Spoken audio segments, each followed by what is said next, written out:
Pokemon again. I'm getting fucking sick of Pokemon. Come here. It's me. It's that King, and here are all your WTF Moments from WWE Raw, and you know what time it is. JBL called Apollo Crews Titus. No. Dolph Ziggler goes for a pin during an over-the-top battle royal. No. There was 6 WhatCulture signs at this week's WWE Raw. Yes, that's very nice. Keep them coming, please. And that shot there, that shot is poetry in motion because it pretty much sums up the Dolph Ziggler and Baron Corbin feud.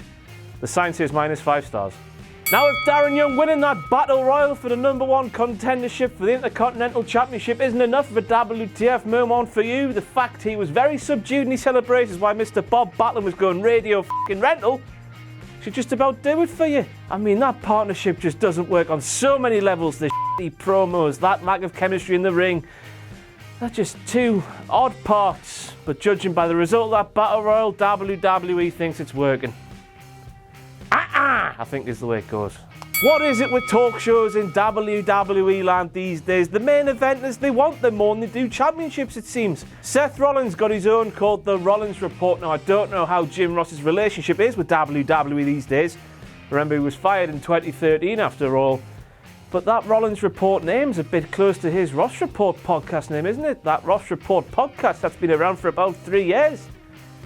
You see where I'm going with this, don't you? No, I didn't really think this was a WTF moment. I just thought, hey, that's a bit of a funny sign. But the amount of people that tweeted me with this, I thought I'd better include it because I like pleasing the fans.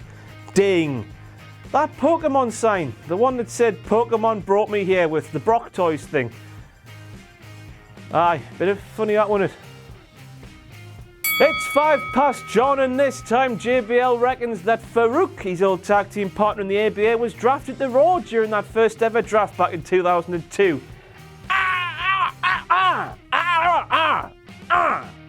It's wrong. Farouk was the 25th pick for SmackDown, while John was the 11th for Raw. How the f***'s he got that wrong? He was there, he was actually in the... that's about... forget it. It's Botch O'Clock, and you know the one I'm going for, where Kalisto tried to jump off the ropes like your Jericho does, but he f***ed it up. And I thought all the botched in that team was reserved for Sin Cara. But it's not. When that picture there was on screen, Maggle Cole said, I don't know how Tyler Breeze is standing. Oh...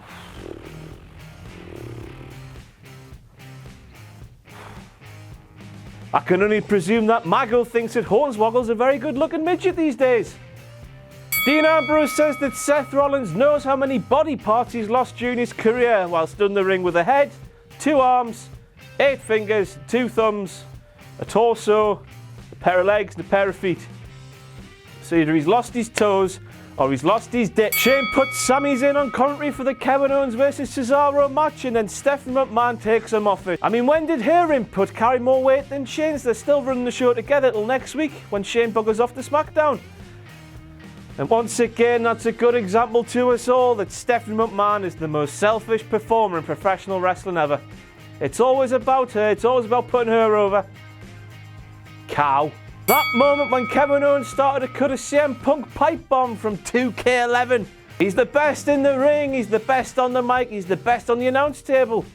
I mean, I can't presume that WWE's writing staff is as they are, as we all know. Came up with that one. I think KO must have gone into business for himself there, which will not have gone down well with Vinnie Mac. Now, Vince, you know that Kevin's my favourite, Bonnie lads. If you dare demote him down that roster, I will come to Stamford, Connecticut and put this scepter straight up your f***ing arse. Vinnie Mac turned up on Raw this week and he said that we need to do something new, something bigger for the big COO announcement that was coming up at the end of the show.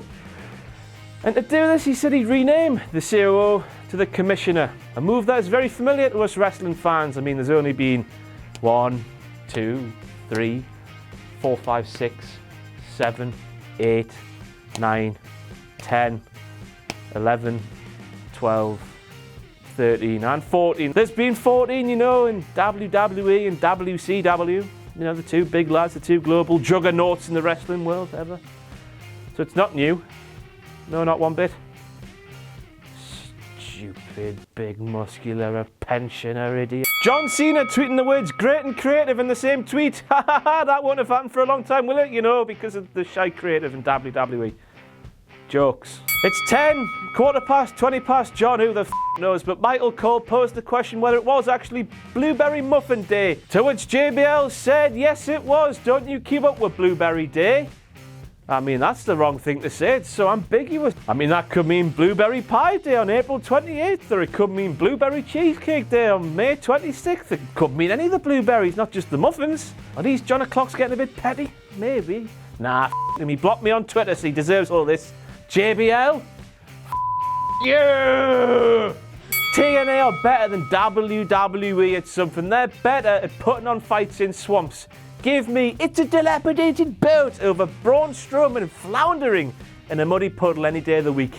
And also, why had the wives just let the New Day leave the compound with just scot-free? They just let them go away? I mean, they should have just kept them in there and beat them up till they died.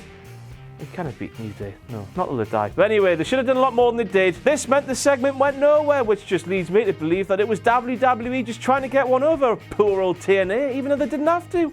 We know you're the market leaders, WWE. Just leave TNA alone. I don't really watch TNA, but go on the TNA. 20 past John, f knows, I've lost count, but he says that the club have dominated WWE since they debuted. That's just wrong. It's just so wrong. AJ Styles has lost more big matches than he's won, while Gallows and Anderson lost to the Usos so much early in their run that they just became another tag team. This little John Cena feud is rebuilding the lads. They're not dominating anybody. Apart from John Cena when they beat up John Cena, but before... You're wrong, JBL. Why does Carl Anderson have hashtag BC on his knee pads? What could BC stand for? It couldn't stand what you and I would probably think it stood for. I mean, before Christ? Booty call? Beaver cleavage? Answers on a postcard, please, because it certainly couldn't have meant Butter Club, because WWE don't own that, I think. Oh my God, it's John Cena, but he was supposed to be at that rehearsal for the awards he's presenting on Wednesday. Oh my God, I can't believe he's turned up. It's gonna be Sasha Banks versus Dana Brooke again on SmackDown. Oh, that's never happened before. A match that's happened on one show and then happened on the show after it. That's never happened. Oh no, new era, same old. Nothing's changed, and don't listen to Shane McMahon, he's a liar. Michael Cole saying that Shane McMahon returned after WrestleMania, which means that that call of "for the love of mankind" has been repressed into the deep, unreachable crevices of his mind. The repression, you know, when something's so bad you just want to forget it, it just goes in there and you'll never get it again. 25 past John, it's when JBL, completely unprovoked by the way, brought up Hulk Hogan and Andre the Giant, the big slam at WrestleMania 3. While Vince McMahon was walking down at the ring. Question A, what does that have to do with Vince McMahon announcing the new commissioner of WWE SmackDown Live? And number 2, Hulk Hogan is still banished from the WWE universe as far as I can see. So why is he bringing up Hulk Hogan on WWE Raw in front of the world? Again, answers on a postcard, because I don't know. That moment when Vince McMahon said that Stephanie, you know, the apple of his eye, the result of his gushing grapefruits, because he calls his bowels his grapefruits, it's been sweet on Raw. I mean, if he was on Raw 2 weeks ago and saying that would have been perfectly fine. There had been a noticeable change. She'd gone from a heel to a face. But in recent weeks, she's been a bloody heel, and a selfish one at that. I mean, if Vince McMahon can't keep up with his show, how the f are we supposed to have any chance? So the commissioners have to hire their own GM to run the shows on a weekly basis while they do all the big picture stuff. I thought commissioners and GMs meant the same in WWE land. They certainly have done in recent history. And for the record, I think that SmackDown's going to be Daniel Bryan.